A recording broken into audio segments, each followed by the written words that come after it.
Iya, assalamualaikum warahmatullahi wabarakatuh. Iya, kembali lagi bersama saya Muhammad Fadil Abista Setiabudi. Di sini saya akan melanjutkan presentasi dari part yang kemarin. Ini adalah part 2 ya kawan-kawan. Nah, di sini saya untuk memenuhi tugas EKT2 dari Bapak Muhammad Amin Effendi, SHMH. Oke, kita lanjut slide berikutnya. Di sini saya akan menjelaskan secara singkat, jelas, dan padat agar mengerti oleh kawan-kawan. Oke, slide yang pertama. Perjanjian asuransi. Ya, di sini kita akan membahas sedikit tentang pengertian perjanjian asuransi.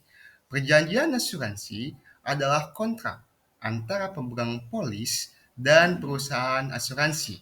Nah, perusahaan asuransi ini setuju untuk memberikan perlindungan finansial kepada pemegang polis jika terjadi risiko yang ditanggung sesuai dengan ketentuan polis. Nah, di sini ada beberapa hal dalam perjanjian asuransi tentunya kawan-kawan. Yang pertama itu ada premi. Di sini kawan-kawan pun sudah mengetahui apa itu premi. Dalam secara singkatnya, premi itu adalah iuran yang wajib dibayarkan oleh pemegang polis kepada perusahaan asuransi sebagai pertukaran perlindungan yang diberikan. Nah, biasanya besarnya premi ini ditentukan berdasarkan resiko yang diasuransikan dan kondisi individual tertanggung. Oke, lanjut poin yang kedua. Ada cakupan asuransi tentunya. Perjanjian asuransi menentukan jenis resiko atau peristiwa yang dijamin. Nah, apabila kawan-kawan sudah memenuhi perjanjian asuransi, pastikan ada cakupan asuransi. Nah, biasanya cakupan asuransi ini mencakup berbagai hal apabila kawan-kawan dan kesehatan kawan-kawan terganggu, kawan-kawan kecelakaan, kerugian properti, dan atau kematian. Nah, kawan-kawan wajib untuk adanya perjanjian asuransi. Oke, yang ketiga itu kewajiban perusahaan asuransi.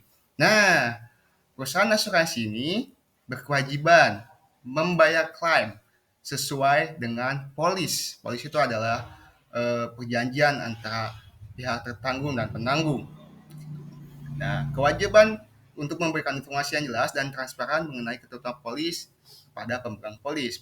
Oke, yang keempat itu adalah kewajiban tertanggung tentunya. Nah, tertanggung itu memiliki kewajiban untuk membayar premi secara tepat. Ya, aku situ secara tepat. Kenapa demikian? Karena apabila ingin digantinya klaim oleh pihak perusahaan asuransi, maka kewajiban tertanggung itu wajib membayar premi sesuai aturan yang berlaku dan sudah disepakati oleh kedua belah pihak. Yang kelima, ada ketentuan penyelesaian klaim. Nah, dalam perjanjian asuransi mencakup prosedur, oke, tentunya ya. Kenapa mencakup prosedur? Karena ketentuan yang harus diikuti oleh pemegang polis, tertanggung, dan klaim ini meliputi yang pertama tentunya waktu pengajuan klaim. Yang kedua, bukti yang diperlukan. Kenapa bukti yang diperlukan? Karena untuk pengajuan klaim itu harus ada bukti yang konkret, yang nyata, yang diperlukan oleh pihak asuransi. Terus, penyelesaian masalah klaim yang melibatkan pembayaran uang tunai. Yang selanjutnya adalah perbaikan properti atau layanan yang sesuai dengan jenis polis yang sudah ditentukan oleh kedua belah pihak. Nah, setelah itu ada ketentuan tambahan. Selain ketentuan pokok di atas, perjanjian asuransi bisa mencakup ketentuan tambahan seperti masa tanggung sebelum klaim dapat diajukan atau pembatalan polis yang bisa disetujui oleh kedua belah pihak kawan-kawan.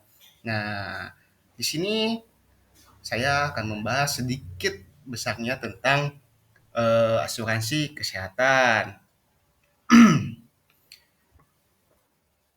Nah, asuransi kesehatan dalam garis besarnya adalah produk asuransi yang diberikan untuk memberikan perlindungan finansial terhadap biaya perawatan yang tidak terduga dan mahal gitu ya. Nah, cakupan asuransinya itu ada asuransi kesehatan umumnya mencakupi jenis biaya medis, rawat inap, rawat jalan, pemeriksaan laboratorium, dan lain-lain. Nah, beberapa polis asuransi kesehatan juga dapat mencakup selain tadi rawat umum, ada rawat gigi, terus pengobatan alternatif atau perawatan mata, THT, dan lain-lain. Nah, dalam asuransi kesehatan juga kita wajib membayar premi. Yang tadi saya sudah jelaskan di yang sebelumnya, premi asuransi kesehatan adalah jumlah uang atau iuran yang harus dibayar secara berkala. Misalnya bulanan, tahunan. Nah, biasanya besar premi itu apabila di asuransi kesehatan itu ditentukan oleh usia, kondisi kesehatan, cakupan yang dipilih, dan faktor lainnya. Nah, ada juga jangka waktu perlindungan.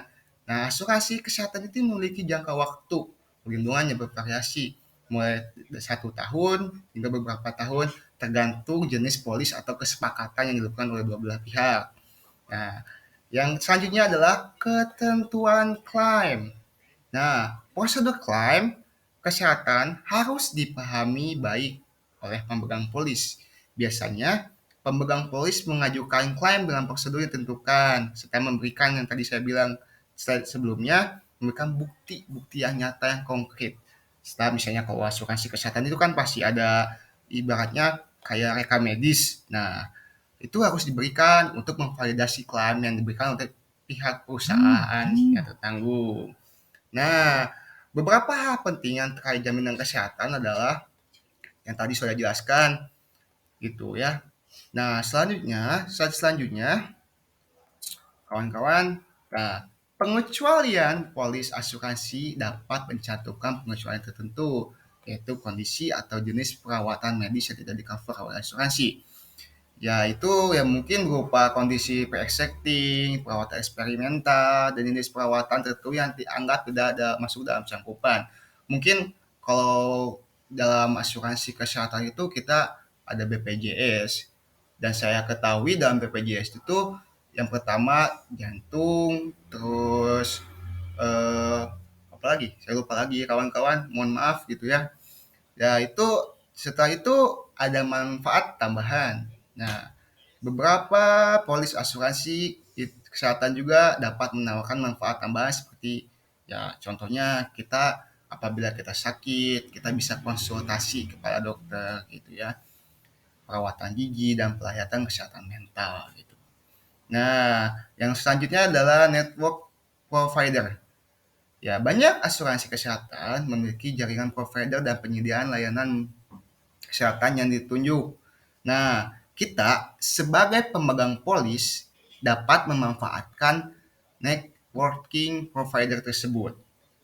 Karena kita kan sudah membayar premi gitu ya. Nah, jadi secara tidak langsung pihak asuransi juga harus mempunyai network provider untuk sebagai kita pemegang polis bisa menunjuk untuk ibaratnya check up lanjutan ataupun tidak. Yang selanjutnya adalah manfaat preventif. Beberapa polis asuransi kesehatan juga mencakup manfaat preventif seperti pemeriksaan kesehatan tahunan atau vaksinasi yang bertujuan mencegah kondisi kesehatan yang lebih serius.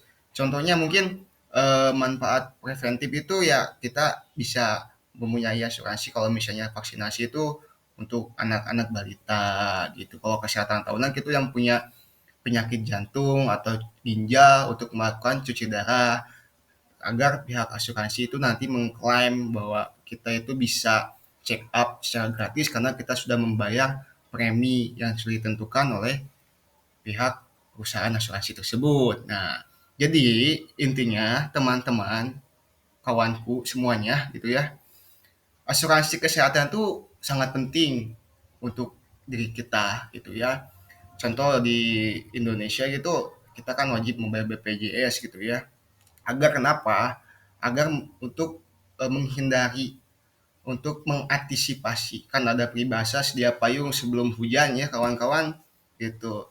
Jadi gunanya asuransi kesehatan itu untuk melakukan hal yang tak terduga gitu, untuk memastikan akses terhadap perawatan kesehatan yang diperlukan tanpa khawatir tentang beban finansial yang berlebih.